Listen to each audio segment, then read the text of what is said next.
ഒരു കാലത്ത് കേരള കോൺഗ്രസിന്റെ ശ്രദ്ധേയ മുഖമായിരുന്നു ടി.യു. കുരുവിള. പഞ്ചായത്ത് പ്രസിഡന്റിൽ തുടങ്ങി സംസ്ഥാന മന്ത്രി വരെയായ ടി.യു. കുരുവിളയുടെ ജീവിതം സംഭവബഹുലമായിരുന്നു. ഒരു ആരോപണം മന്ത്രിസ്ഥാനത്തേക്ക് വഴി തുറന്നപ്പോൾ മറ്റൊരാരോപണവും കേസും മന്ത്രിസ്ഥാനം നഷ്ടമാക്കിയതും ചരിത്രമാണ്.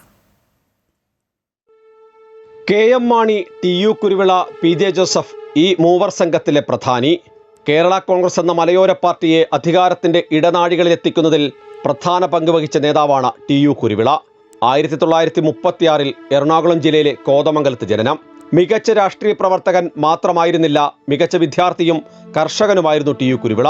സിവിൽ എഞ്ചിനീയറിംഗിൽ ഡിപ്ലോമ ബിരുദധാരിയായ ടി.യു. കുരുവിള ഷെവലിയാർ പദവിയുള്ള ചുരുക്ക നേതാക്കളിൽ ഒരാൾ കൂടിയായിരുന്നു.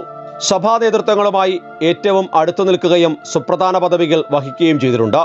1964 മുതൽ 78 വരെ കീരമ്പാറ പഞ്ചായത്തിന്റെ പ്രസിഡന്റായിരുന്നു.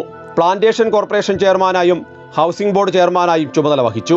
2 തവണ കോതമംഗലം നിയോജക മണ്ഡലത്തിൽ നിന്ന് MLA ആയി.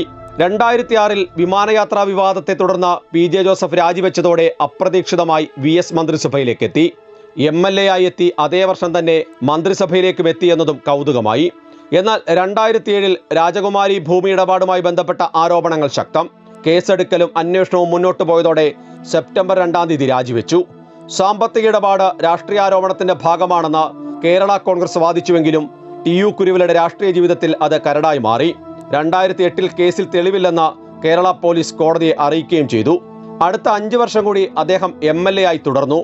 ജോസഫ് വിഭാഗം LDF വിട്ട് UDF എത്തിയപ്പോൾ 2016 ടി.യു. കുരുവിള പരാജയമറിഞ്ഞു. ആന്റണി ജോൺ എന്ന CPM-ന്റെ യുവനേതാവ് 19,000-ലധികം വോട്ടുകൾക്ക് ടി.യു. കുരുവിളയുടെ സാമാജിക യാത്ര അവസാനിപ്പിച്ചു. പിന്നീട് സജീവ രാഷ്ട്രീയത്തിൽ നിന്ന് പതിയെ ടി.യു. കുരുവിള മാറി നിന്നു.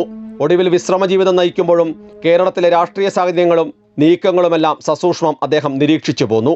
തന്റെ കയ്യിൽ നിന്ന് CPM പിടിച്ചെടുത്ത കോതമംഗലം മണ്ഡലം കേരള കോൺഗ്രസ് തിരിച്ചുപിടിച്ചതിന്റെ സന്തോഷവുമായാണ് ഒടുവിൽ അദ്ദേഹം യാത്രയായത്. അമൃത ന്യൂസ്, കൊച്ചി.